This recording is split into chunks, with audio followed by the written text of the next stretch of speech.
All right, class. Hope all is well with you. I have a game plan for today. I guess the first thing that we're going to do is just go over the submission protocol for the homework. I never taught you how to export files before. If you go to playback export on the OneNote and you go to exporting audio, you'll see a particular set of slides. You'll see a slide basically on how to export audio and video. In our case, probably just audio. And the basic idea is this. What you'll want to do is you'll want to select the region of audio that you'll want to export. So for instance, if you want it to start here at measure 21, and you want the audio to continue through measure 36, you basically hold down Shift and you click, or you could click and drag. There is one other caveat that I should tell you. Well, actually, no, that's fine. You just have to select the region, right? And then you could press Command Shift R to export, to open export dialog, but you could also go to File, Export Audio and Video, right? And so once you go to Export Audio and Video, you'll see this big dialog up here, okay? And what you want to do, the most important thing that you do is to make sure that the region that you've selected is actually the region that's being exported. So I'll show you a bad way of doing it. So let's say I select all of this, right? And I export this, and I click File, Export. Do you see any problem with what I've done just now? It's basically starting the rendering at measure 21, which is right here, and it's ending the rendering at 70 measures later, right? Because the length of the entire render is 70 measures. But what's the problem with this? What did I do wrong? You selected a bunch of dead space. I mean, there's nothing playing in that point. Exactly. This is not intentionally meant to be silent. So I set a bunch of dead space. This is a common thing I see I see students do. So just select the salient parts of your track. I think if you press Command A, it's not a guarantee that you'll select just the parts that are playing, because you might inadvertently have like a part at the very end, like you forgot that you put it here, and you're like, oh yeah, I'm gonna select everything, and then like this is all the track, and then it also selected this little tiny blip that you just like had here for testing purposes. So it's important that you check the rendering length. You don't want to pad your track. I mean, I guess one way you won't get full credit on your assignment is if you have a minute worth of audio and your audio is only this long and you just have a bunch of dead space. It's not like you could triple space your Ableton music. You have to have this correct length of music. You have to fill up this amount of space. So just double check that you've selected the correct amount of audio. File, export audio and video. You start the render at the beginning. You have a number of measures. In this case, I've started the render at the beginning in this case. I have a certain number of measures. And then I think what will happen is the other thing that we have to be aware of, just in case you want to be, is I guess I would also encode as an MP3. I believe a student reached out to me. I'm trying to remember who it was, but they reached out to me because their audio file was too big to embed on Canvas. So by default, Ableton exports as an uncompressed file type, meaning like all of the audio is there in the highest fidelity possible.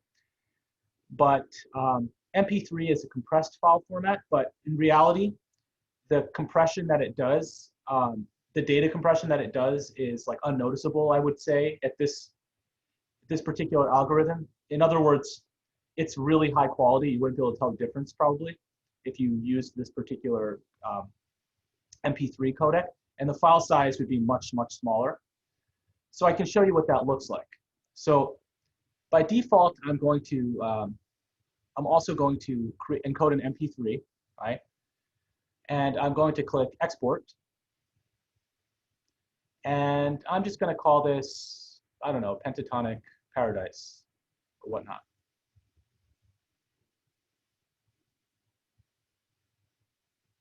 It's going to export. It's exporting the audio first. And afterwards, it's verifying, or it's resampling it. And now it's doing something along the same lines. I'm not exactly sure what it's doing here. And then it's, yeah. So now if we go to our desktop, I should have probably done this in a more organized way. But what you'll see is on the desktop, you'll see the WAV file, and you'll see an MP3 file, right? Both of these files are, notice how the file size of this MP3 is only 2.9 megabytes, but the file size of the WAV is 12.7 megabytes. But, you know, they both will play just fine.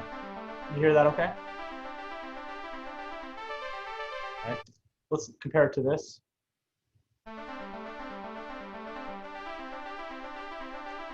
Especially over Zoom, you probably can't even tell the difference, right? It's a very efficient algorithm for compressing data compression. So the MP3 will sound great if you just want to send it as an email to a friend very quickly. MP3s are the way to go, probably. Okay, so that is a part of the assignment. In other words, for the assignment itself, you have to do a few things. You've got to embed the audio file into your into the OneNote itself.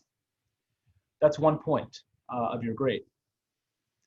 We'll talk about embedding in a moment. The other thing you have to do in Ableton, as far as your Ableton project is concerned, is collect all and save. Basically, you want to upload a Google Drive link to your project folder. So what you'll do is you don't have to worry about the particular region this time. It's just we're concerned about basically saving the entire project. The reason we collect all and save is because sometimes the audio samples that are in your project are being referenced from somewhere on your machine, and they're not in the folder itself. In other words, if you send this folder to someone, like this happens all the time, if you send this folder to someone without collecting all and saving, the other person will get the audio, will get your file, but there's a chance that a lot of these audio clips won't appear because they won't have the audio clips. It just kind of, it basically got sent with the, without the actual data. It just got sent with the general structure of the music. So you want to actually make sure you export everything. You want to collect all and save. So this is an important detail. So you collect all and save. And what I like to do is I like just being overly cautious. Files from everywhere, files from other projects, files from user library, files from factory packs. I just click OK. And it collects all and saves. And so now, if I go to my project folder, wherever it is, I think I have it up here, Ableton projects. I'll save in a new directory just for save live set as. It's in the 80s folder. Okay, great. Kind of got an 80s vibe.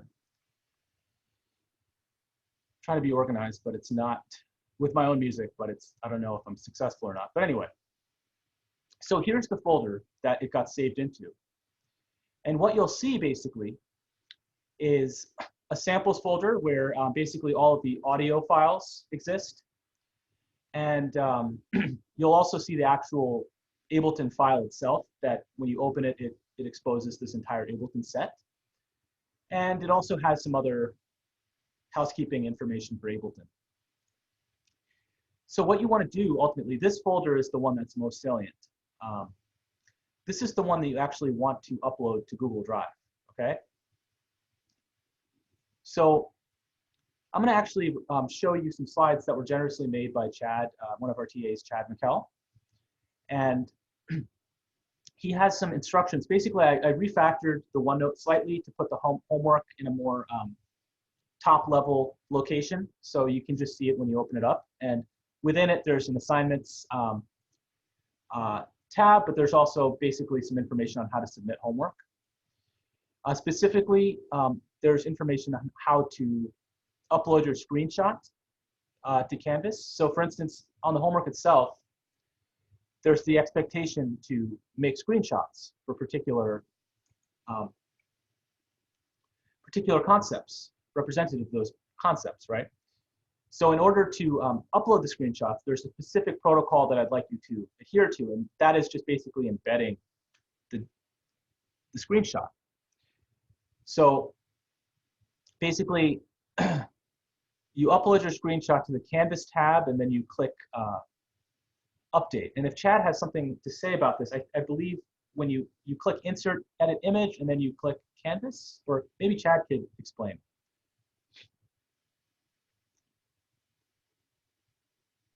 Sorry, I was having trouble finding the mic. Yeah, so I mean, there are a couple ways, few ways you can do this. As you can see, I mean, if you happen to have a website, you could use the URL, but I imagine most people don't. So yeah, I actually haven't tested this personally with Canvas. Has anybody tried this and had it work for them?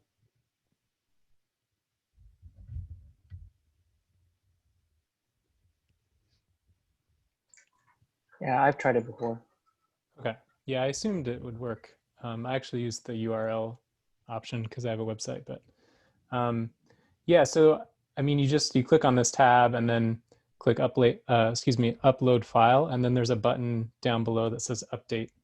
And after you hit update, it should just populate in the text entry box.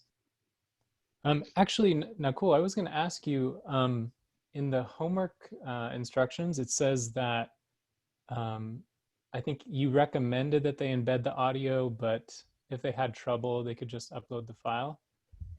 I think is what it said. Well, I think that that little provision came from the idea that I was a little unsure about how consistent people would be, the results people would get.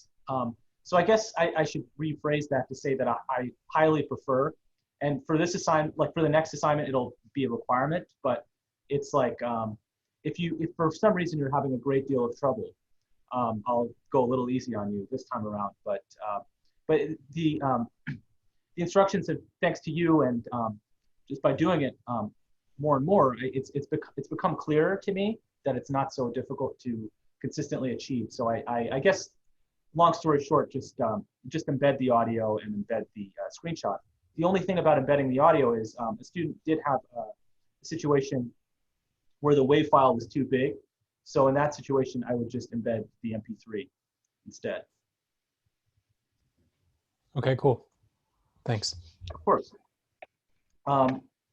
So yeah, it's there, and this is exactly, it's all coming back to me. This is exactly what some other students in some previous classes have done. So just try it out. It should be pretty straightforward, and yeah, fun stuff. I have a question, a real quick question. Sure. So when you're talking about like embedding the file, are you talking about like Canvas in this specific? Like, do we have to like turn it in as a WAV file or as an MP3? Or can it be like one way or the other? Can you go over actually embedding the audio? Sure. The only thing is I haven't ever done student view in Canvas, so I might struggle with this. Or just Chad's slides. Oh, right. Because right. You're talking about embedding the audio, but we're not actually talking about it. I see what you're saying. Yeah. Okay, so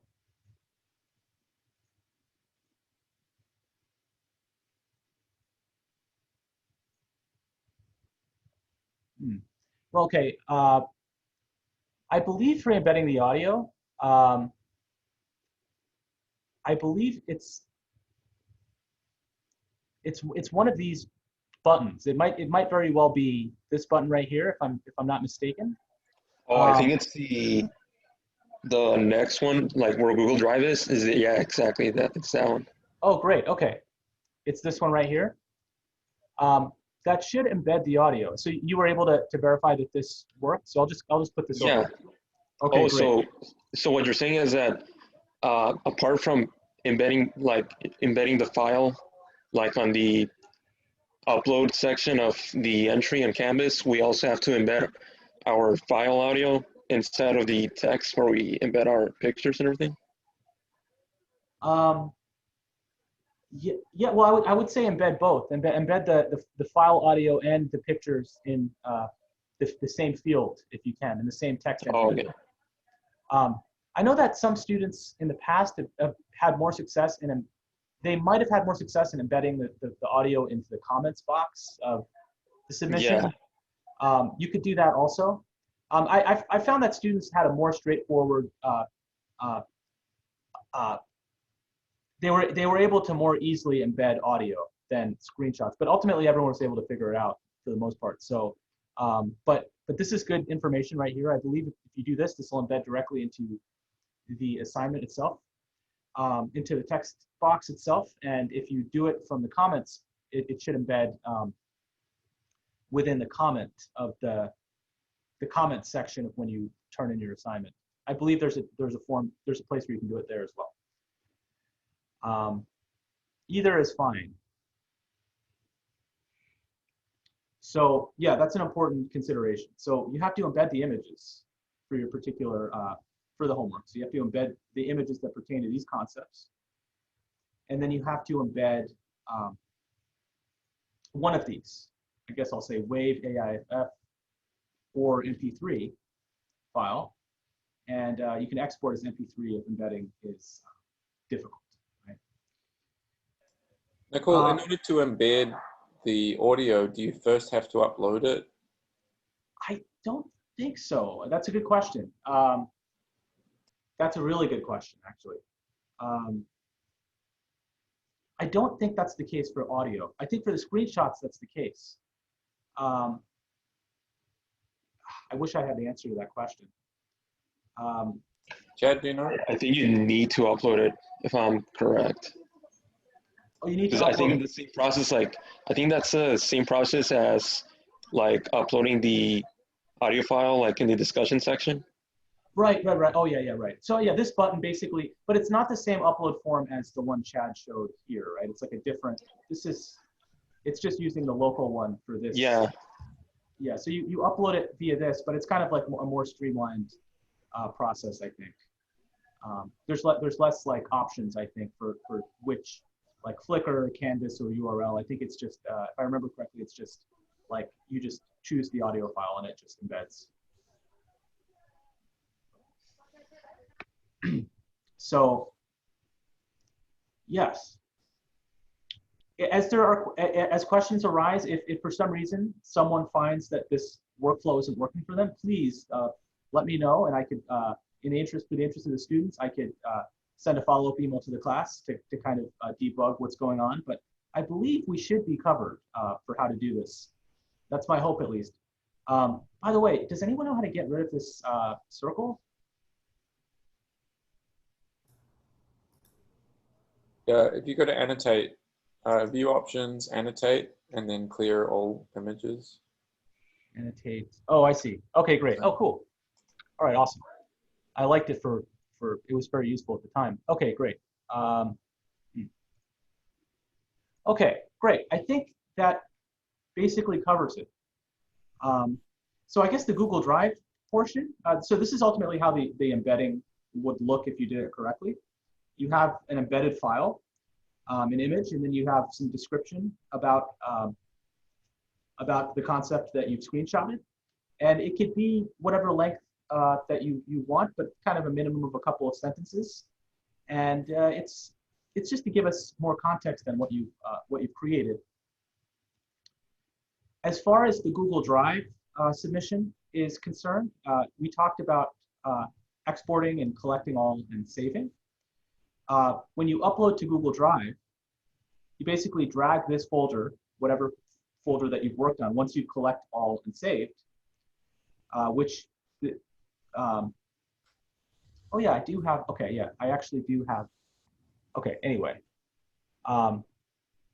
Once you collect all and save, you basically share this with your TA. And then you basically include the link to that project within the Canvas submission as well, so that they can just click it and they'll have access for whatever email they want. So that's basically that. And I might have Cool. to, yes. Sorry to interrupt. I did just check on Canvas. When you embed the audio, you don't need to like separately upload the file. It'll just ask you to upload it when you click that icon there. Okay, great. It's a very easy process. Okay, awesome. And I did notice that I did have some slides that I had from before, but I think I pointed to the wrong arrow. So let me update this. It's not, or it's, sorry, I screenshotted the screenshot, so I can't actually change this. But basically, this arrow should point to this thing right here. So sorry about that. I don't know what I was pointing to.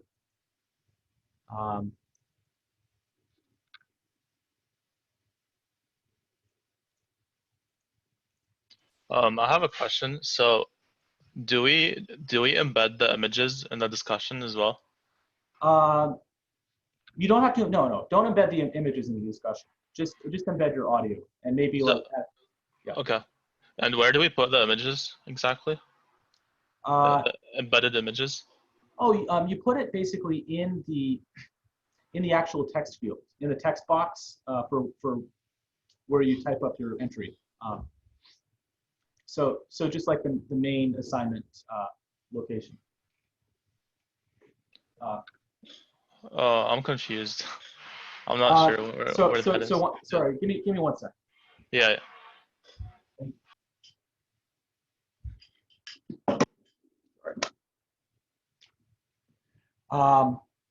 So basically, when you open up when you try to submit your assignment, the first thing that appears is like a Word document. It's like is that correct? It's a big, what you'll see is this. You'll see like a bunch of text formatting options. You'll see an empty text field. Cool. I have a question. Yeah. So I submitted the assignment already. Would it just be easier for me to go through the student view and show everyone how I did it, and you could just have one clean recording? Sure. Yeah, that works. Right now. That works. Let's do that. Awesome. I want to save everyone time. Cool. Yeah. I will share my Zoom screen right now. 1 second.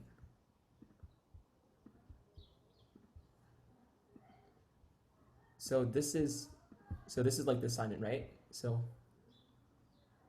homework 1, and then you press submit, and then right here is where I actually put all of my actual homework. So there was something that looked kind of like this. I pressed record and upload media right here, select an audio file. That's what mine was. And I believe it was this. So submit. And then soon we're gonna have to put in the pictures. So I'll show you guys how to do that as well. Is it clear so far, Nakul? Yeah, this is great. I really appreciate it. Okay. Okay, cool. Awesome. Yeah, it says my internet wasn't stable for a second, so I just wanted to make sure.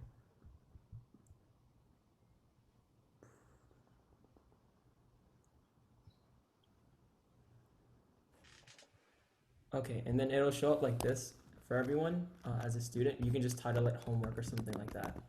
And then the next process that we have to take is we have to embed images to show that we actually have homework, right? So what you have to do is you have to press upload file, for example, and then there will be an option for you to upload the exact images that you want.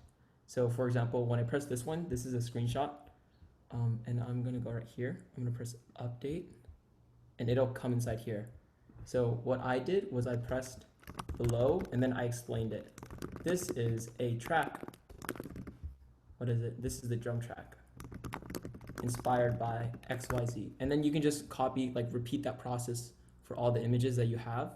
Once you're finished with that, you press submit assignment down here. Also remember to, oh, what did I just do? Oops. Also remember to add the link at the bottom. Add the link for the Google Drive. So you can add that by just pressing link to URL, and then you can copy paste the link inside here. And then also make sure to share it with anyone that has a UCSD email.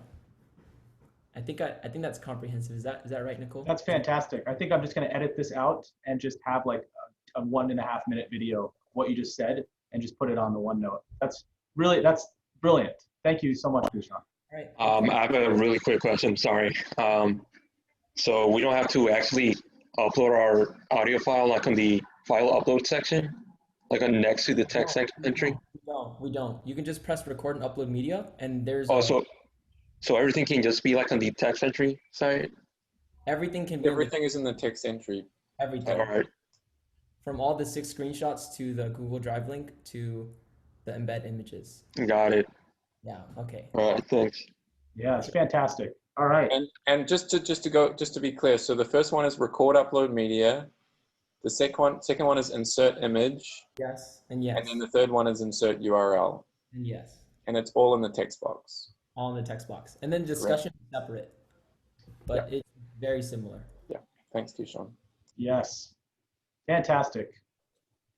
Okay, great. Okay. I think that. Yeah, that makes sense. I have a question. So we do the same for the discussion, but we only embed the audio file. Is that correct? Exactly. Yes. Okay. And for the Google Drive, what do we need in it? The last thing? Google Drive, all you need is basically the project itself, the Ableton project. So if you basically file and you export audio and video, I'm sorry. You collect all and save. You basically, you ensure that your project folder has all of the samples contained within it. And then you just upload this actual project folder to Google Drive, and that's the link that you share. Okay.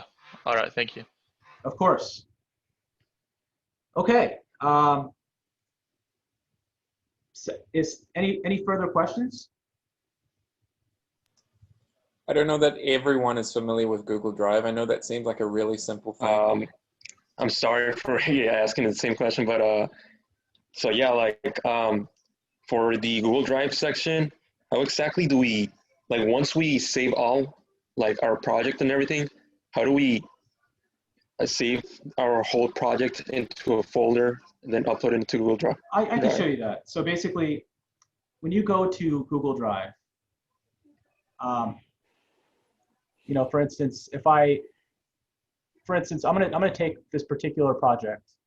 I'm just gonna drag it into Google Drive, and then on the bottom right-hand section, it'll basically tell you that it's taking a second to upload, right? And then once it's uploaded, that's when you actually right-click the folder, you click share, and you add the people like Chad McKell, Alex Taylor, or me, and or I guess definitely your TA, and I guess you could add me as well, but they're the ones who are going to be grading these homework assignments. Got it. All right. Thank you. Yeah, of course. Yes. Hopefully that's clear. This is great. I'm glad we talked about this. I did it. It's good. Yeah. We don't want anyone to stumble. So, yes.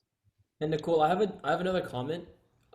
If it would be helpful, I could do the same thing for the next time we do an assignment, just to make sure all the students can do it efficiently and quickly. Sure. Yeah, absolutely. Well, I'm gonna definitely cut down this video and put it on the Canvas too. So it'll be, or I mean on OneNote. So you'll be in this document for posterity. So hopefully, yeah, hopefully it'll be quicker next time. But yeah, I guess I don't want to make any assumptions about this. It's good that, you know, homework's an important part of your grade. So, well, that's great. We got through it. Okay, guys, I think I'm ready to talk about something else. So let's change topics here. Okay, so I guess one of the things I wanted to talk about was the idea of form in music. So we've talked about basically this idea that music has kind of a microscopic level of granularity. You know, we've talked about some of these ideas that you can have a measure, right? And within that measure, you could actually have beats, correct, right? And this is a measure being subdivided into all these smaller note values, right? This is one entire measure because you see it's measure 1, and then you see it's measure 1 beat 2, measure 1 beat 3, measure 1 beat 4. But then there's this idea that there is a longer form to a piece of music. And so at the microscopic level, I have what we've discussed before, but then at the macroscopic level, we have larger units, larger musical units. And this is useful because when you string together ideas, generally you start thinking of the parts in terms of the whole.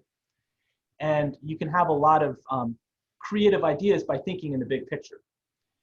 So for instance, there are a lot of interesting techniques for how to kind of create momentum in your music, and it kind of hinges on having a certain form baked in.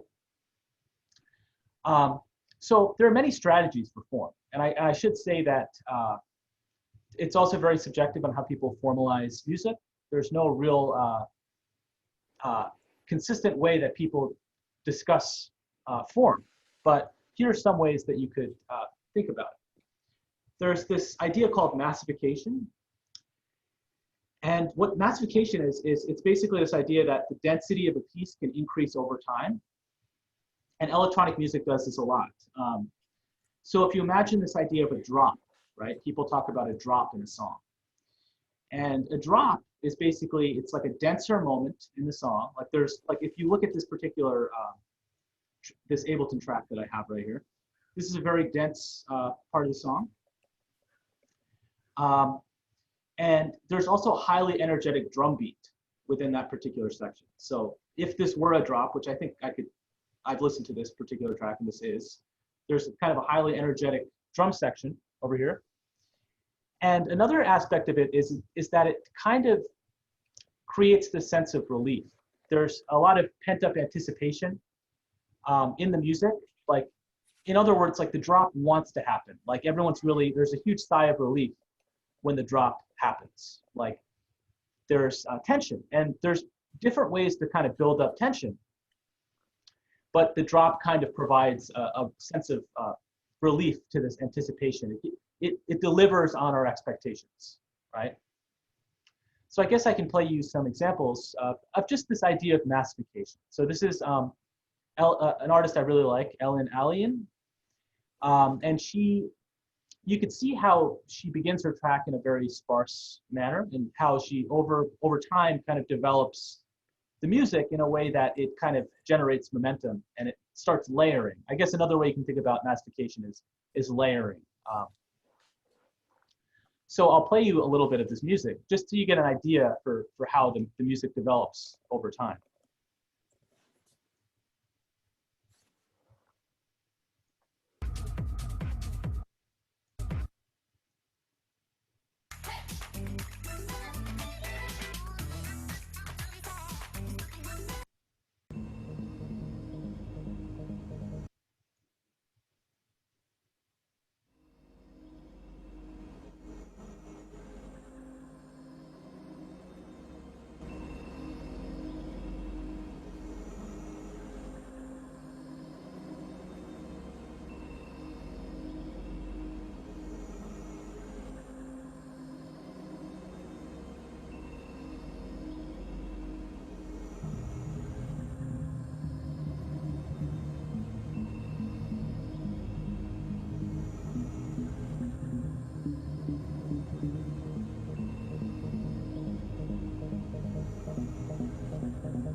So there's this, elements get added over time. So for instance, at the very beginning, it's just a very sparse kind of soundscape, or it's a continuous kind of soundscape, right?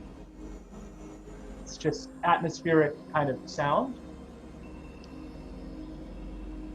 Give you a little play-by-play now.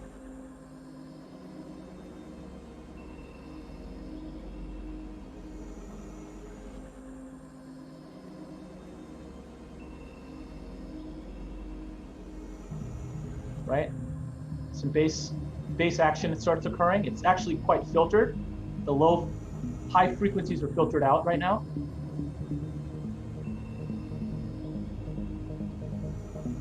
The high frequencies start coming in. This gives you a sense of anticipation that something's about to happen. And then the drums start coming in, right? With this melody. So it's kind of like this idea that you start small and you get bigger over time. Here's another example. I think I actually have to click this. Ooh, this one is not going to work. It's okay. I think you get the idea. I have tracks that I could show you of my work as well along these lines. So I guess in the context of filtering, Ellen was doing filtering at that particular section when the bass was going. It started, the high frequencies in the sound started to uncover themselves. So I wanted to talk a little bit about filtering. We talked about it last time, but I've kind of clarified it a little bit. Just made it a little more clear, I think. So we touched upon this idea of this audio effect in Ableton called an equalizer. It's basically an EQ8. And what it does is it's basically these different frequencies are separated into different bands, into different frequency bands. And the volume and the frequency range associated with each of these bands is controlled by these filter dots, right? So, for instance,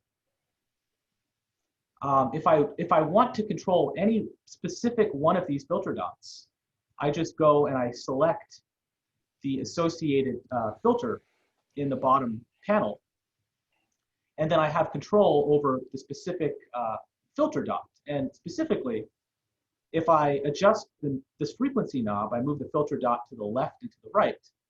And basically, I adjust the filter dot so that it affects higher frequencies, or I adjust the filter dot so that it adjusts lower frequencies, right? And an important aspect of an equalizer is that it makes certain frequencies louder than other frequencies. So it's not enough to just move these filter dots to the left and to the right. You actually have to move them up and down to actually affect a change in the sound. So in other words, this particular frequency, this filter dot is sitting around 1,000 hertz. That's what this x-axis refers to. And if I were to raise this filter dot to go higher, what I'm basically doing is I'm making the sounds at 1,000 hertz louder. If I were to lower this, I'm making the sounds at 1,000 hertz softer, okay? And that's what this gain knob does right here. And then the Q, this third knob right here, basically it's short for quality factor, that determines the sharpness of the filter's slope. So if I adjust this value to be really small, it's a really wide range that this filter dot affects, and it's a very shallow kind of slope. Whereas if I raise this Q to a really high value, it's a very narrow, steep slope. So that's basically the controls, and we'll kind of go over what this sounds like. But just conceptually, it's important to understand that these three knobs are very significant in sculpting your sound, in tandem with whichever panel you select, whichever filter dot you select from the bottom panel. So we've talked about these filter types. This is basically the unfiltered sound, right? There's nothing actually being filtered because none of the frequencies are being increased or decreased in volume. Like this filter dot sitting around just under 100 hertz, it's at 0, which means there's no added amount of signal at this frequency, and there's no reduced amount of signal. There's no cut, which is a reduction, and there's no boost, which is an addition of volume. Right? So, stumbling on my words last time, but conceptually, low-pass filters are simple to understand. And the way to think about low-pass filters is that in all circumstances, the lowest frequencies pass through this filter unchanged, okay? And in many circumstances, the high frequencies are cut. So, did someone have something to say? Or, okay, never mind. So, what's happening here, there's a steep slope. There's a slope right here. And what this is referring to is these higher frequencies, 10K and above, it's basically, this graph is showing that there's a cut in volume, right? The volume at these particular frequencies is being lowered. It's basically cutting the high frequencies, whereas all the low frequencies are still passing through, right? In the most extreme situation,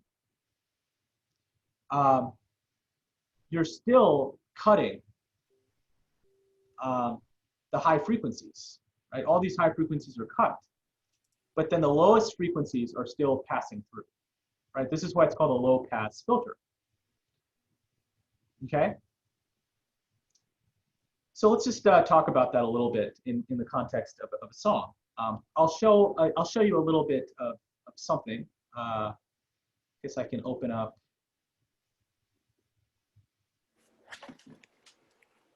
this track right here.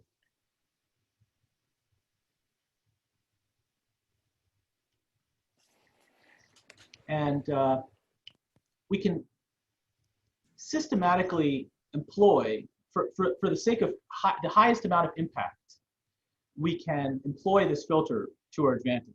So what I'm about to show you is a track that I've steadily layered elements on. I actually have a little bit of a music video component to this, so you can kind of see what I've layered over time. And I'll show you the video view. I think I have to share my Zoom audio. Can you hear that? Yes. Yeah. Okay, cool. So I'm going to show you video, so you guys can get a sense for what I'm doing. Make it a little more engaging. And you can see the tracks gain, increase over time, right? Start out with piano, then I add bass, then it goes into the drums, where the drop is, okay?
So there's a steady increase in the energy of the piece, right? It starts out kind of lower energy. It's just all a result of layering, right? I've got this layer of piano stuff going on. I add this layer of bass stuff. The drop happens right here. There's this anticipation, right? You see how right there I kind of cut out all the audio to try to kind of create the most amount of anticipation. And then right after that, that's when I have the most dense part of my track, right? So ultimately, one way that I work, I guess I'll get to filters, but I just want to discuss this track just really quickly. one way that I work is I often think about the most dense portion of a track first,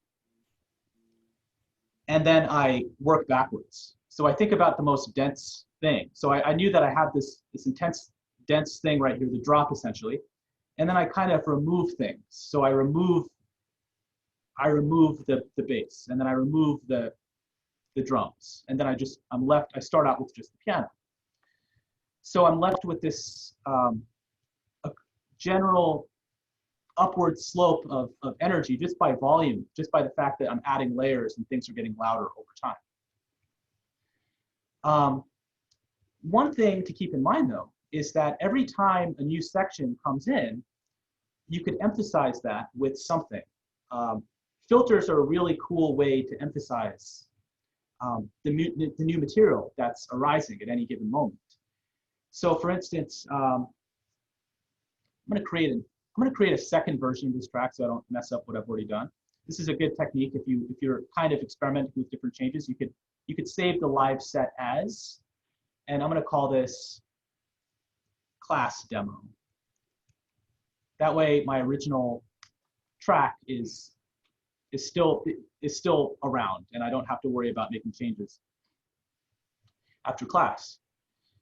So what I'm going to do, not that I would necessarily do this, but what I'm going to do, just to add some more impact, is, let's see. I'm going to throw a filter onto this particular track, just to kind of recap what to do in terms of filtering. Okay. I'm going to go to audio effects, and I'm going to go to, I guess the name of the device is called EQ8. And I'm going to drag this EQ8 onto, I'm going to drag it onto my master track, okay? I've already got some stuff going on here. I'm going to drag it to the very rightmost section of the chain, okay? Basically, before I do this, effects, I should say one thing. I've talked about this once before, but in terms of audio effects, when you're inserting an audio effect, basically the processing happens from left to right. So if you insert an audio effect, like if my original instrument was here, and then if I add an audio effect, basically the audio effect that I put over here will process this audio effect. So basically the sound goes from left to right. It starts here, feeds through this chain, it keeps going. If I add another audio effect, it goes through that audio effect, and then it finally exits, right? And it goes to your eardrums. In this case, actually, on my master track, there's no audio effects at all. So if I drag this audio effect right here, it'll be the only particular audio effect on this chain. So what I'm going to do is I'm going to basically do that low-pass filtering that I was just talking about not too long ago. And one of the things that we have to do is we have to select, in this particular case, I'm doing a low-pass filter, so I want the low frequencies to pass through. So I don't want to mess with this dot right here, because I want all these frequencies to be to kind of pass through continually. But what I will do is I will go to this dot right here, and I will change the filter type to be a low-pass filter. And now you see that by default, you can see how all the low frequencies are being passed through, but then some of the high frequencies are being cut, right? That's the inverse process, right? So if I were to move around this frequency knob, you can actually hear the effect that occurs. Right? That's a pretty dramatic effect, right? So I might want, right before this particular section, for this motion to occur, right? This is, you kind of place these audio effects during impactful moments in the form, like right before a new section comes in. So like I might want to place it right before my piano solo, for instance, my synthesizer solo, right? So in other words, if I were to actually want to execute this, and if I were to actually want to automate this particular thing at this particular time, what I'd have to do is I'd have to do all that automation business, which is worth kind of going over. If I press A, wait a second. Well, the keyboard shortcut isn't working, so I'll click this little button right. It's FNA. I figured that out. I'm pretty sure it's FNA. Oh, really? Usually for me, it just works with A, but for me, FNA. FNA isn't working either. Usually, just A that works for me for whatever reason. But anyway, if it does, if for whatever reason it's not working, you can just click this little automation mode button right here. And so what I'm going to do is I'm going to select the parameter that I want to automate, which is right here, this frequency knob. And I want to automate it over this particular region. Okay? So what I'm going to do is, remember, as I move counterclockwise, this particular line moves down. As I move clockwise, this particular line moves up. So what I'm going to do is I'm going to use the breakpoint creation method. And I'm going to basically create this shape like this. And let's see how this sounds.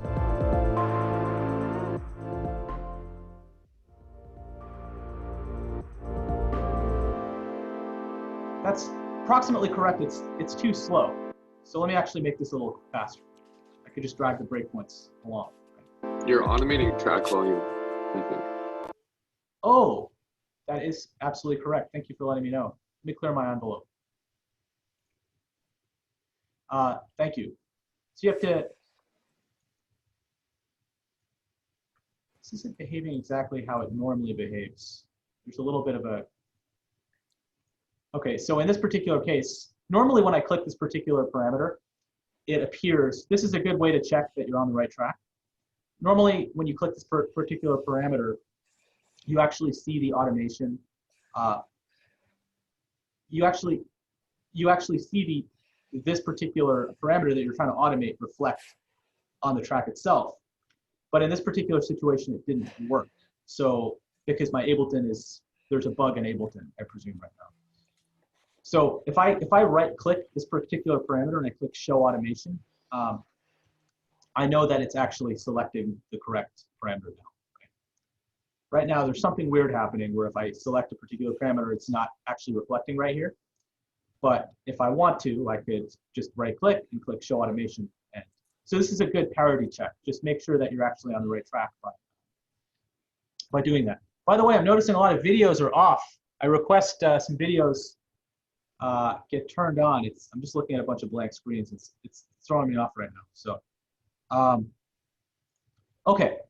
So anyway. I can. Yeah. I think someone's unmuted too. I'm not sure who it is. Jason. Okay, let me mute them. Okay, great. Okay, so let me try that one more time. Let me click this particular parameter, this frequency parameter that I want to automate. And I'm going to select this particular region. And I'm going to automate the shape so that it slowly rises over this particular region. I'm going to make it happen quickly. So I drag this little handle and here we go. Just like that.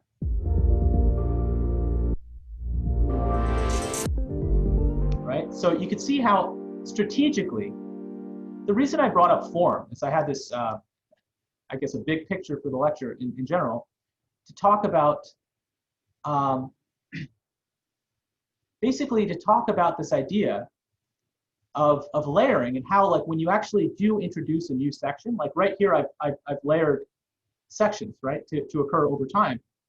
If you introduce an effect, it's often most powerful right preceding or right landing on the new section itself, just to kind of usher in that section.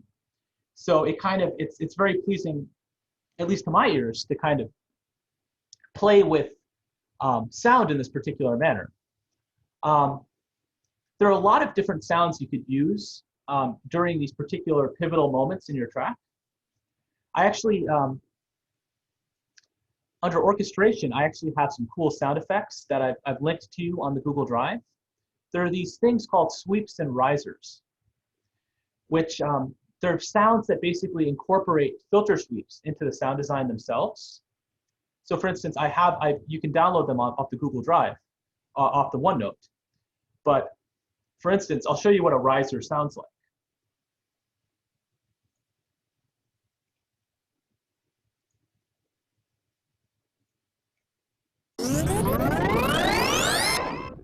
Right? There are these sounds that have a filter into the sound design itself. It has a filter suite built into it.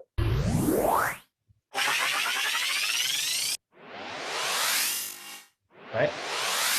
So when you're thinking about the form of your music, I think another thing, just to add some spice, some secret sauce into your life, it's you got to know when to punctuate.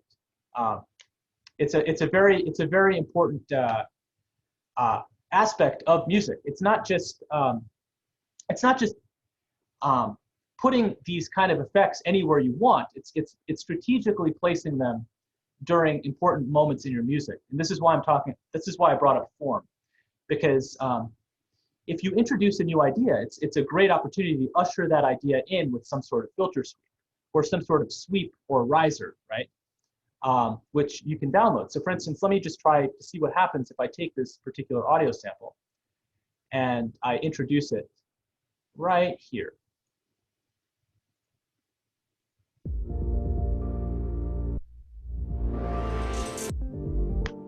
Okay, let me actually, it kind of got overtaken by this particular filter. So let me try this again.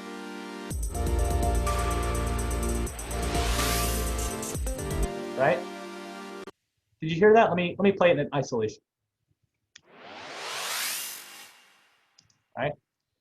You have to fidget with the timing of these a little bit, right? So I might want the timing to be such that the loudest point of the sound occurs right when the impact of the new section occurs. Let me try that.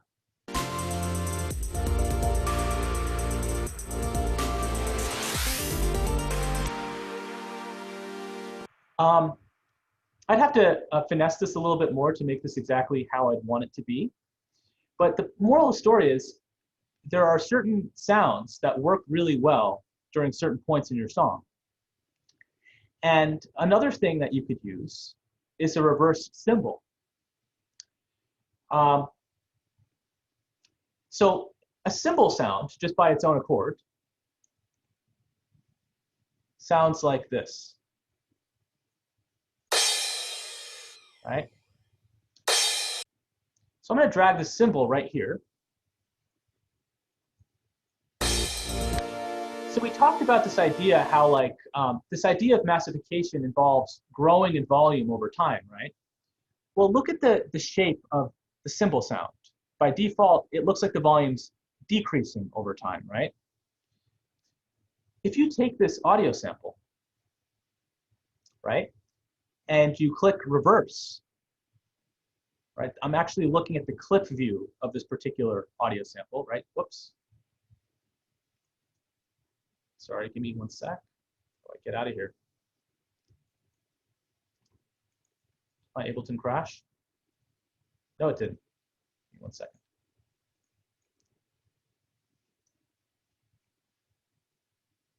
One second.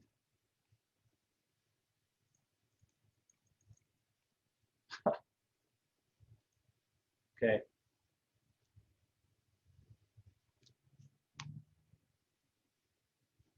I'm gonna open up Ableton again. While this is opening up, I guess I'll show you the slide on the OneNote. So if you take the cymbal and it's unreversed, it looks like this. If you reverse it, you can see how the volume actually increases gradually over time. So this is sort of this sort of increase in volume preceding a new section is sort of a really cool technique, just to add a little bit more sauce into your composition. These are employed at formally strategic points. So it's not, you just don't just throw these in without discretion. It'll just make your track sound chaotic. But if you employ this at the right time, it sounds, it makes the music sound more impactful. So while I reopen this particular track, I guess I should just emphasize that if you do want to reverse a particular audio clip, what you'll want to do is make sure that your audio clip is, you're in clip view, right? If you're in clip view, if you double click this particular clip, it'll show you the clip in clip view. But remember, if you want to actually go to clip view versus device view, you can do so just by just by clicking this little button right here, right? So anyway, long story short, I'm going to exit this video. I've got the symbol right here. Let me make sure my audio is still working. I've got the symbol right here. What I'm going to do is I'm going to click the symbol, and I'm going to reverse it, right? And now, notice what happens. Now, basically, the symbol, the impact of the symbol, the volume of the symbol rises right into the drop, right? Let's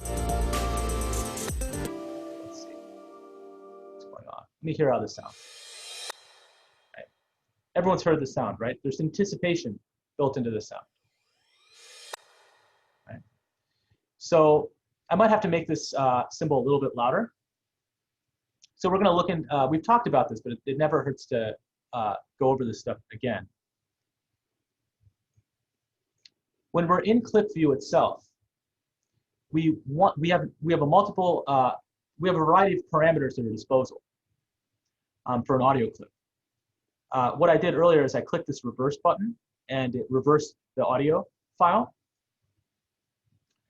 But what we can also do is we can change the volume of the clip by adjusting the slider, right? This is the clip gain. The reason I'm doing this is I felt as though this particular symbol, this particular reverse symbol did not have enough impact, did not have enough loudness to really signify this impact that I'm seeking. So you can play around with this. It might be loud enough. Okay. Let's see how this sounds. Right? Now that was a little underwhelming, right? You heard the symbol actually rise and continue to grow, and then all of a sudden everything got really soft at the point when you wanted the sound to be really loud, right? So what I like to do, my personal technique, is I like to reverse the symbol yet again and have basically the symbol actually hit on the downbeat. So basically I have the flipped image of the symbol, right? And then I have the reverse symbol, and then I have the unreversed symbol immediately following, right? So let's see how this sounds. Okay, a little too loud, apologies. So you gotta be careful with this. I like to adjust the volume so it's not so. It takes a lot of finesse to do this. So what I do often is I'll use a different symbol sample or something else instead of the same symbol sample. You guys are following along with what I'm doing here. Maybe this will work.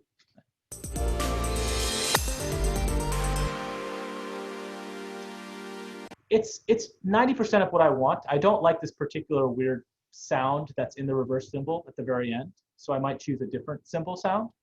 But essentially, you can kind of hear this impact, right? Let me back up.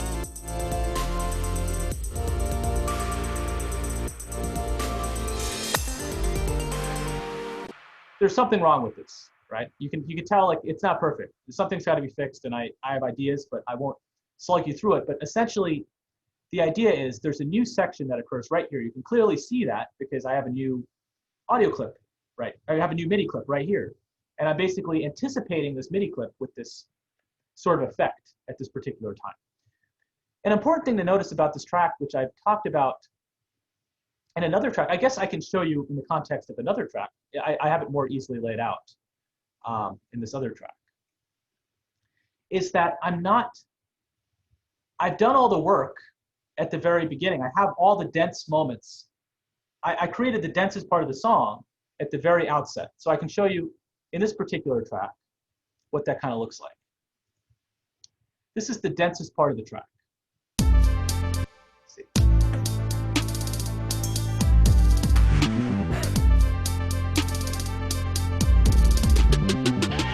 Right? That's the densest part of the track. I've done most of the work, right? I have like this little beat, but instead of, what I'm going to do is I'm going to savor the possibilities for this particular track, and I'm going to show you how I do it. A quick workflow for how to do it. In fact, this will be kind of good to show you a little bit of on-the-fly kind of editing, because there's a little bit of fluency required. And one of the most important things is just getting good at editing when you're working. So what I'm going to do is I have the most dense part of my song. I've created basically drums, kind of a trap beat, little synthesizer, bass line, a little bit of this ostinato. An ostinato is basically a repeating pattern, right? So what I'm going to do is I'm going to work backwards. I'm going to select all of these particular clips, and I'm going to copy, and I guess I can option, well, you can't do that on Windows, maybe Alt drag on Windows, but I'm going to, just to make it more universal, I'm going to copy this and paste this. And now I have the same exact thing twice, right? I'm going to do that one more time. And there's a really, really nifty shortcut in Ableton called 0. It's basically to deactivate a clip. So what I'm going to do is I'm going to strategically deactivate clips that are not ready to be introduced yet. And you see how I'm kind of creating this pyramid, right? So what I've done is I've basically gotten triple the value. I've gotten triple the range out of my idea in terms of length. If you're short on time, it's like a great way to kind of fill up time. It's also more pleasant for the listener to kind of experience this gradually instead of all in your face all at once in certain situations. So what I've done, just to kind of recap, is I press 0 to activate or deactivate clips. I really like this workflow because I can kind of, it's just also pleasant to see this, right? And then what you have is just a gradual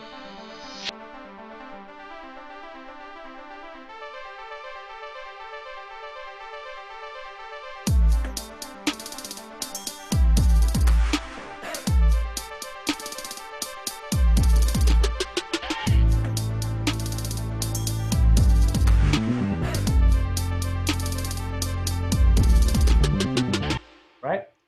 It makes it more effective, right? So in terms of form, you know, we talked about the microscopic at some point. It's just all these little dots right here, right? But the macroscopic is, you can kind of very clearly see that there's a form happening, right? You can see that there's this idea, then there's this idea, and then there's this idea. And these happen over the scope of longer time durations, right? So consequently, when you introduce audio effects or interesting ideas, it's important to kind of place them in the context of the framework of these ideas so that there's a unified direction that the piece is going in.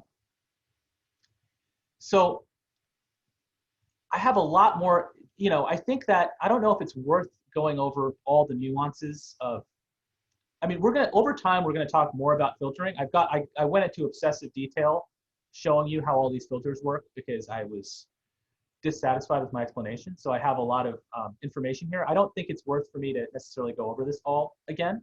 I think you could look at this and kind of inference, like a low pass filter versus a high pass filter.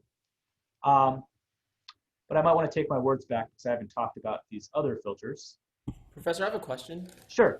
About what you just showed us. I know you mentioned that you said you create the densest part of the tracks. For this particular track, did you actually create like just that one bar from like, or those couple bars from 33 to 37, and then you just like did that reverse kind of concept? I kind of did that. So what I kind of, well, actually, you know, it's funny you say that. I kind of started by jamming from the ground up, but then I started, as I listened to the track, this became, you know, the densest part of the song became my favorite part to listen to. And I was tempted to be like, oh, maybe I should just start with this. And then, because like, that's the part that I was building up to as in my creative process. Like I started out by creating this part, and then I added this part, and then I added this part, and then I added this part. But you know, it's tempting then for the composer to be like, oh, you know what, this part sounds so cool, I'm just going to start with this, because it's like got everything I want. Like, why would I like take away stuff? Like, I love this. Like, why would I take away stuff? But then there's this idea of less is more. So truthfully, I did actually compose this from the ground up, but I was oftentimes, personally, I'm deceived into thinking that more is more instead of less is more. So I guess it's an important lesson to realize that peeling stuff back is actually a really effective technique. So yeah, I wish I had 8 hands and I could play all this at once. I was definitely recording all of this individually, one at a time, and layering it and redoing takes and make studio magic to make myself sound better than I am. And then after that, I was peeling it back, and that was basically the workflow. Got it. Thank you. Of course. I think it's super helpful for me, but I think for all of us students to be like, oh yeah, this is exactly how I did the workflow, because it gives us like a kind of like a framework. So thank you. Of course, yeah, absolutely. I'll do more and more of that. Absolutely. It's funny, speaking more of this, it's funny because when I started out this track, I had a totally different beat. It turned into this real 80s thing.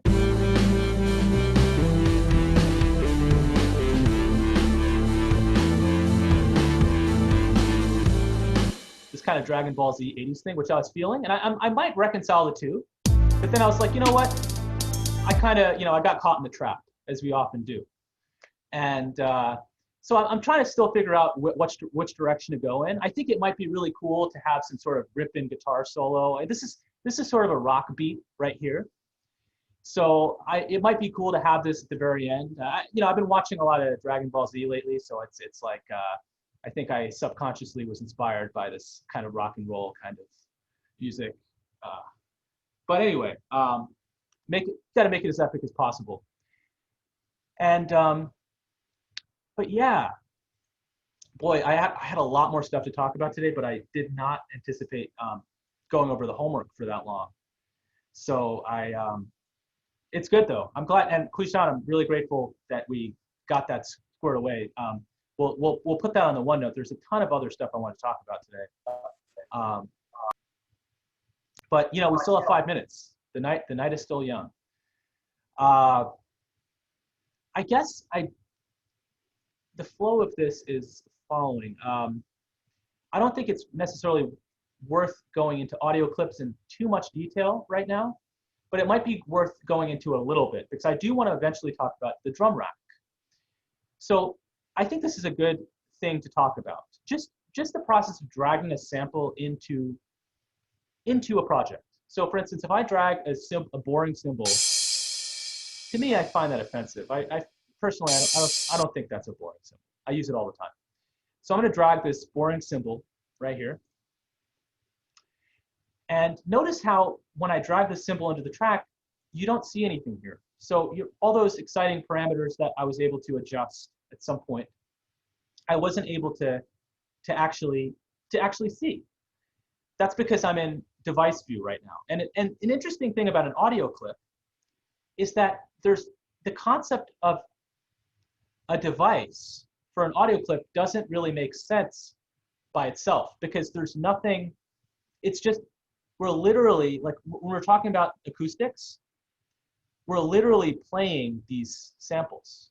Like there's no like intermediate device that needs to play this. Like this is the instrument itself. Like this is the shape that gets imparted into our eardrums. Like there's no need for a piano to render this shape into this shape to hear in our eardrums. Like this is a very direct representation of audio.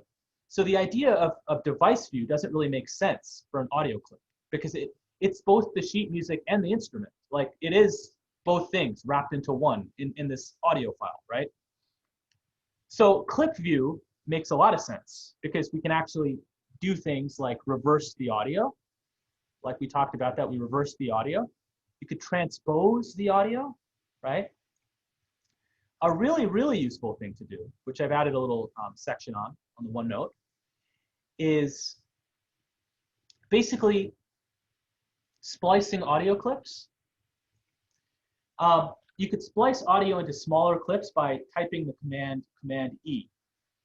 So if I have a particular audio clip right here, and I press command E, I'm basically splicing it into smaller clips. What does this sound like? Let me show you Skrillex, Scary Monsters and Nice Sprites, to show you this idea of splicing audio into smaller chunks. All right, you guys heard that? That's, no, I'm just kidding, that's not Skrillex. All right.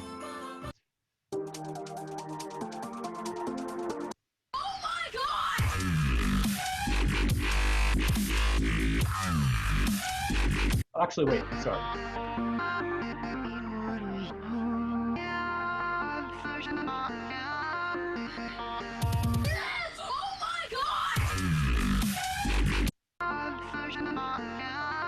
You see how that's clearly a vocal sample that's being chopped up in different iterations, like blah, blah, blah, blah, blah, blah, right? So let me just like quickly find a vocal sample. The sounds, the pounds. Okay, works for me. I was sold immediately. Okay, so I'm gonna basically select a particular section of this sample. The sounds, the. Okay, I'm gonna basically, the transient of an audio file, this is jumping ahead here, but the transient is basically the onset of the file. It's basically, you see all these little sausages. I basically can figure out where the words begin and end just by looking at where the sausages begin and end. And basically the beginning of the sausage is the transient, okay? So basically I could reliably determine that there's a word that happens right here, right? So I could splice it, and I just use the command D shortcut, and let's see what this sounds like. This is the pounds. Right? I can kind of do some splicing, some vocal chops, right? This is just an editing workflow. This isn't anything fancy. This, if you use Pro Tools, Logic, this is something that you have to get familiar with. This has nothing, this is just like you just need to practice this. So I select an audio file. It's very simple on the face of it. Select a region. I figure out what region I want to chop up, and then I press Command E. If I want a smaller region, I could do a smaller region. If I want a bigger region, I can do a bigger region. I'm going to do this. This is a little sausage right here, probably something cool. I'm going to press Command D to duplicate. It's a little hack, right? And what we can do now, just to kind of, we're going to be doing more of this. Every single time it says da, da, da, da, da, I'm going to tune it down. So remember, this is clip view. I see this. Each one of these waveforms is now separated into an independent clip. So for instance, if I transpose this down, it doesn't affect the transposition of this clip, right? Sort of going at hyperspeed because we're just barely running out of time. But for instance, if I do this, 0, doesn't affect the transposition of this. So I'm gonna do this technique where I transpose. I'm gonna play this for you, and then I can talk about what it is after the fact. I like doing this. It's a common technique that I do, where it's just basically, right? I basically stutter. It's like stuttering, right? But each time it stutters, I lower the pitch of the sample. The pitch, we've talked about it before. I don't think I have to explain that to you right now. I won't drag you through the one note. But basically, you can hear it, right? You can basically, I'm just going to loop it so you can hear what's going on.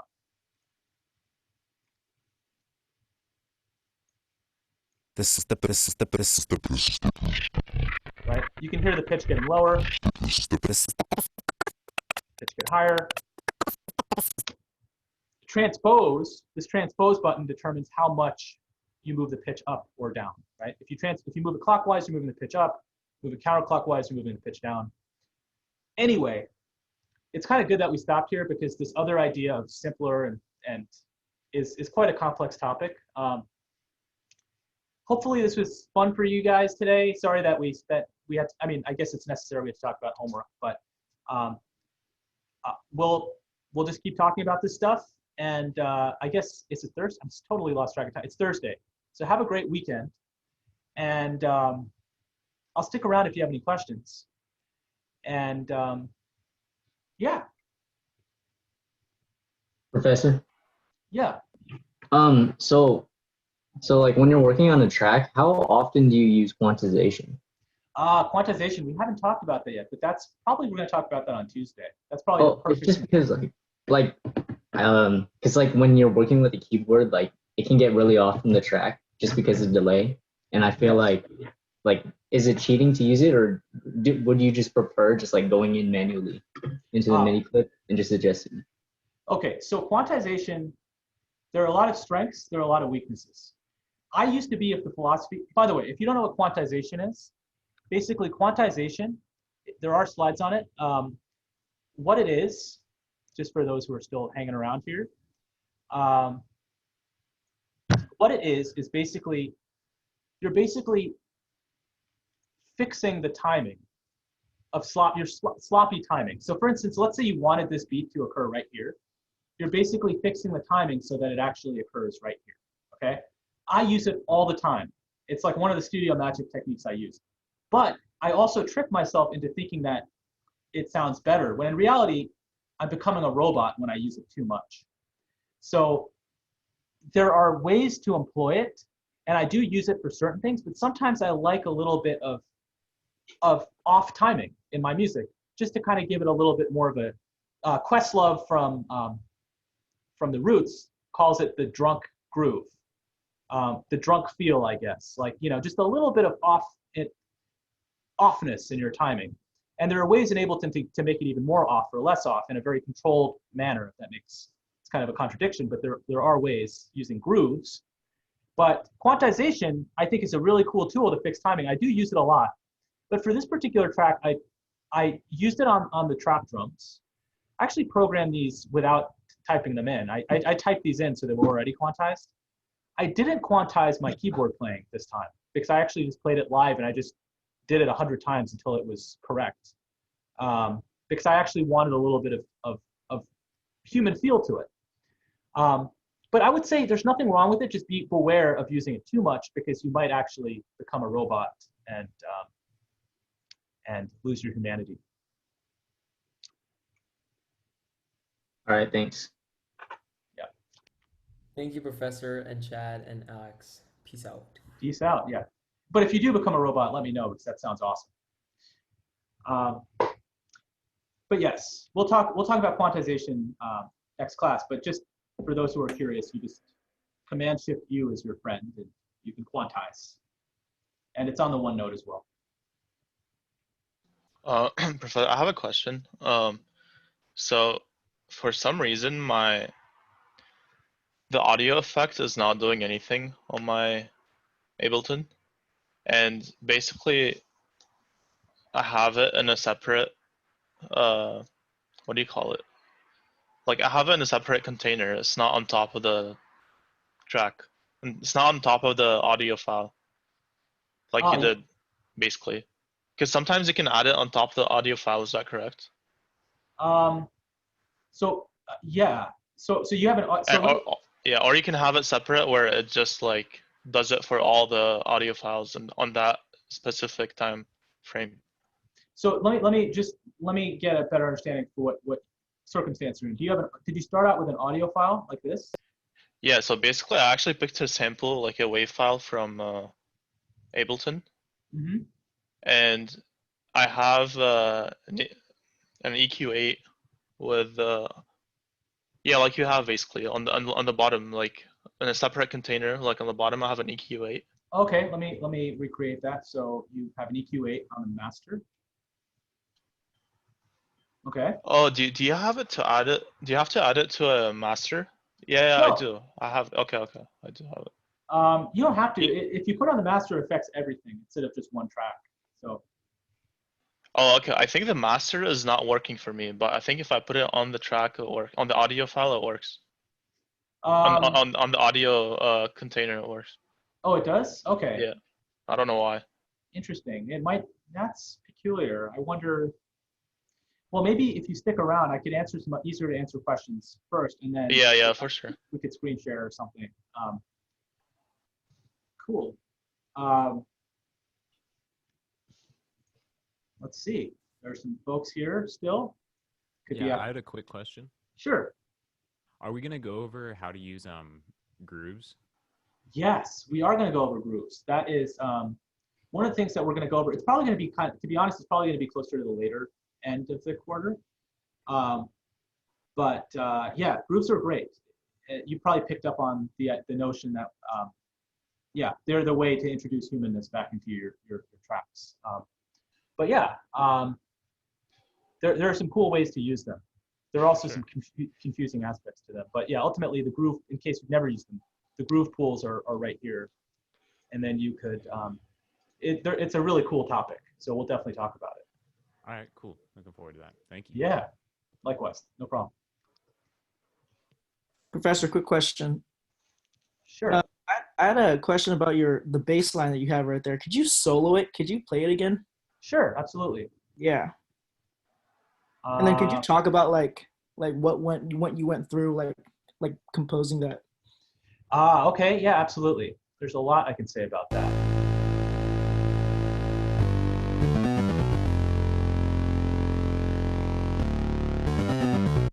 Okay, so essentially, okay. Can we hear it with the drums as well, just to get a sense of where those Oh, yeah. notes are landing? That's a great idea, yeah, because their bass notes are pretty syncopated.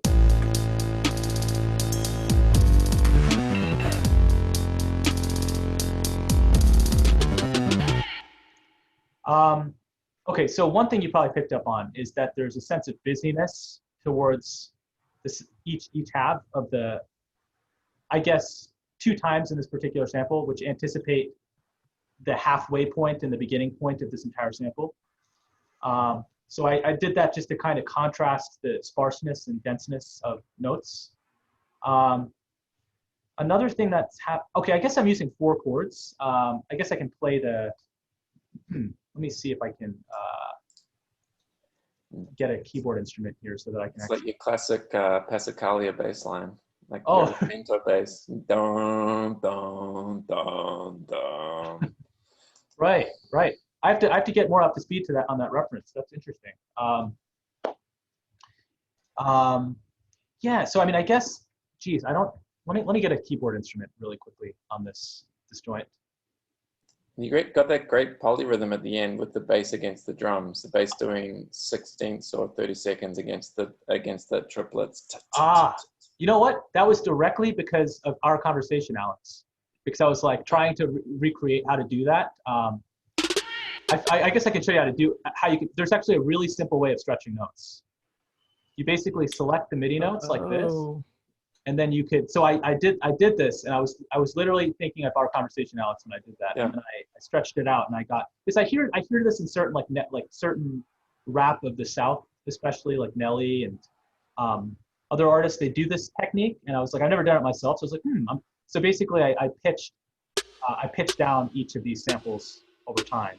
But I know you were asking more. Yeah. So basically, that's, I guess, like part of the conversation about the bass line is definitely the drums, because it basically, the syncopations are occurring in relation to the drums.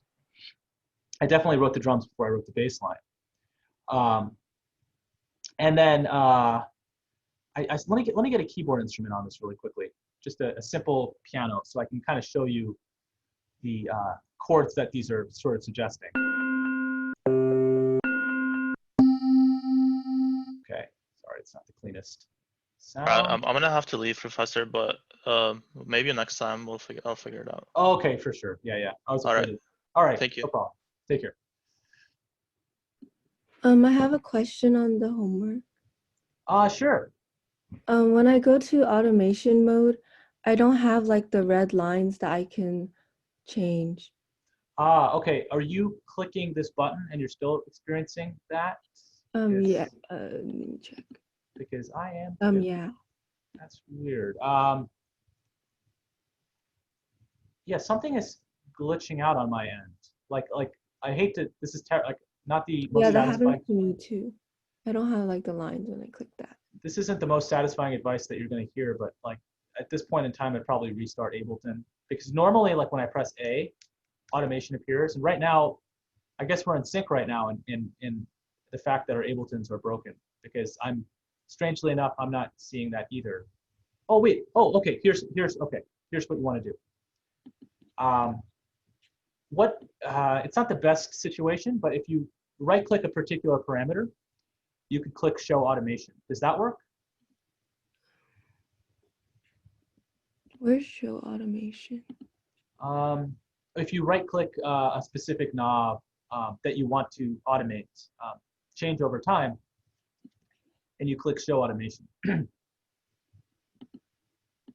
Oh yeah, that works. Thank you. Of course, yeah, and again, like it's not the most ideal workflow because normally when you click on stuff, it should reflect. So you might want to restart Ableton. I don't know why must be something I don't know. It's interesting. And also for like our explanations, I don't know the genre of my song, like the type, like, or what I based it off of. Oh, that's fine. Like it's not meant to constrain you. It's really cool that you cross genres and you don't fit into a specific genre. Like I guess like just describe in your own terms what your music means to you or what it is. Like you don't have to describe the genre. You can just describe like the process that you used or like what you're hoping the listener to kind of get out of it. Okay, thank you. Sure.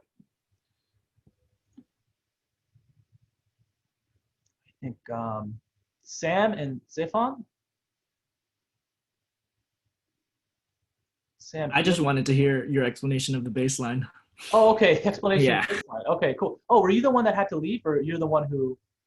I did not have to leave. No. Oh, okay. You're the one who originally asked the question. Oh, I'm sorry. I thought the other guy who left was the guy. I thought I was just too slow. And okay, great. So the bass line. Okay, great. I'm glad you're still here. So I guess the chords that I was playing was like an A. Are you familiar with chord theory? A minor, G, F. Yeah. Exactly. Alex, do you have perfect pitch? Somewhat. Not all the time. It helps because I remember that one time in class we had the. I mean, if you tell me the first chord's an A minor chord, then I can tell you what the rest of the chords are. Okay. Yeah, it's a very good relative pitch. But... okay. That's how I am too. It's just the okay. So basically A minor, yeah, exactly what Alex said. A minor, G major, F major, D minor. And if you have, I mean, is that foreign to you? Are you familiar with chord theory? Yeah.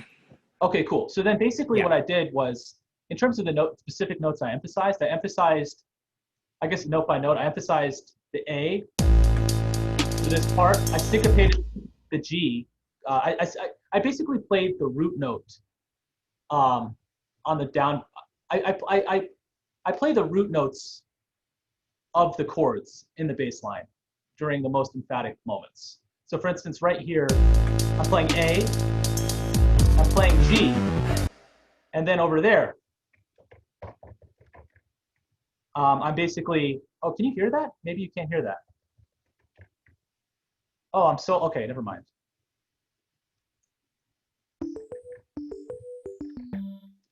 Over there, I was basically arpeggiating a G major chord and kind of approaching it from a different way because I was playing a G major chord anyway. And so this part right here is exactly a G major chord. And then right here is just kind of dancing around that chord beforehand, right?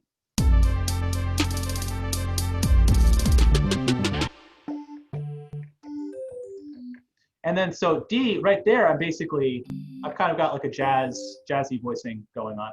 I'm basically playing a D, but then I'm using, I don't know how to describe that. That's a specific kind of jazz pattern, pentatonic. It's a chordal pattern in the sense that it's in fourths. So I'm basically I'm playing a D, a G, and a C and then, okay. It's sort of a G sus resolving. Exactly. Oh yeah, like that's 3, the C to the B, right? That's the perfect way to explain it. Yes, absolutely. So it's like a G sus over D. Exactly, and then that resolves to a G major chord. And in case I have something else. Yeah, exactly. Are you familiar with sus chords? Yes, I am. Yeah. Okay, cool. Then I won't. Yeah, that's cool. Yeah, I was just wondering because that riff like stood out to me like right away when I heard that. That was really cool. Oh, thanks, man. Yeah. I was inspired. I guess like I listened to a lot of artists who use motion like this, and I just like the motion. So I had to think about the notes I was using for a while.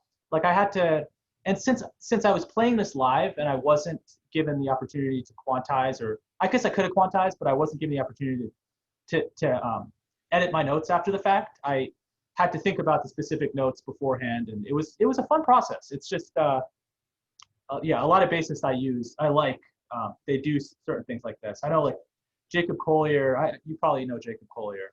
He does a lot of cool things. Like right before a new section, he'll do something really like fast and flurious, if that's a word.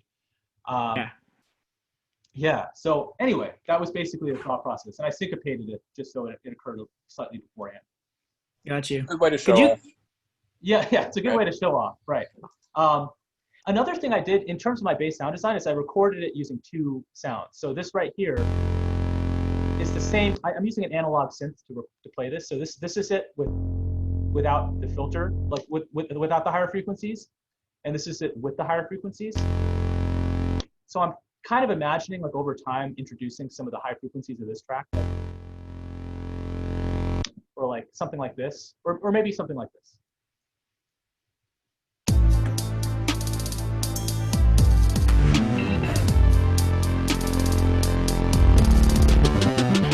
I'm not sure how well that works, but it's just something playing around with the motion of the filter cutoff.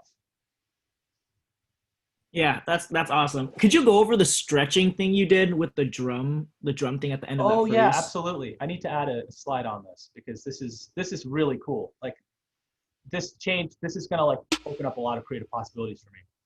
So what I do is if I select this particular region,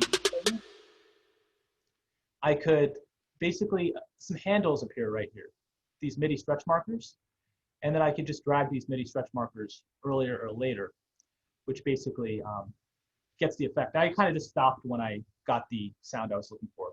I wasn't really thinking. And I mean, those are just triplets, but could you select just 5 of them and make them last a beat or 2 beats? Yes, absolutely. So like delete the first one and then, or yeah. So I'll delete.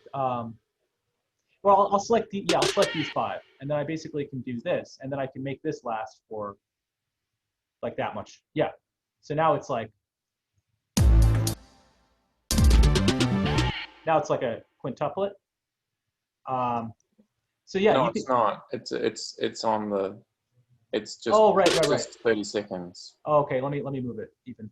Okay. So let me. Okay. So I think what you have to do for this is you actually have to turn off the grid resolution. You have to turn off the grid by pressing. There you go. There you go. But the only thing that's a little upsetting about this is if you're really particular and like a perfectionist, you'll notice that like this isn't exactly on the grid line, but like who cares? It's close enough, right? Pretty good. Yeah. Or actually no, when you lower the grid resolution, you can get it perfectly. So you can keep the grid on as well. So yeah. That's this was super excited about this. I'm going to start using this all the time. But yeah, that's basically how you do that. Got you. Thank you so much. That's plenty. Thank you. Yeah, of course. My pleasure. Awesome. Yeah. Glad you liked it. Okay, I'll see you Tuesday. See you Tuesday. Yeah. I had a quick question. Sure. In the last lecture, when you were automating, like you turned a straight automation line into a curved with like a keyboard shortcut. Yeah. So that's if you hold down Alt. I think I have to create a line first. Let me create a line. And then after that, if you hold down Alt, you can basically make it bigger or smaller. Oh, that's cool. Okay, yeah. Cool. Which is cool. If you want like something accelerating over time, it's great. Yeah, before I even found out about like you can make it curved, I try to like approximate it with the little dots and like kind of stuff. Oh yeah, that can be tedious. Surprisingly, that's what you have to do in Pro Tools. Supposedly the most advanced editing software, which is such a tedious process. But another thing I guess you could do is you could turn on draw mode for automation. If you turn on draw mode and you if you turn off the grid, for instance, you can you can draw shapes like this, which is something that is cool. I mean, it's not like something you have to frequently do, but yeah. Oh yeah, absolutely. I mean, it helps. It's definitely like I think it's a must-have feature. That and the handles. Oh, oh my gosh. I'm so proud of this. Like Ableton, they did not let me down with this. That's great. That's why you have all the like beta testing stuff, huh? Oh yeah, that's right. I'm always afraid I'm gonna accidentally open a version of Ableton that like I signed a non-disclosure agreement for. As careless as I am about, oh, you know what? I should probably stop sharing, pausing.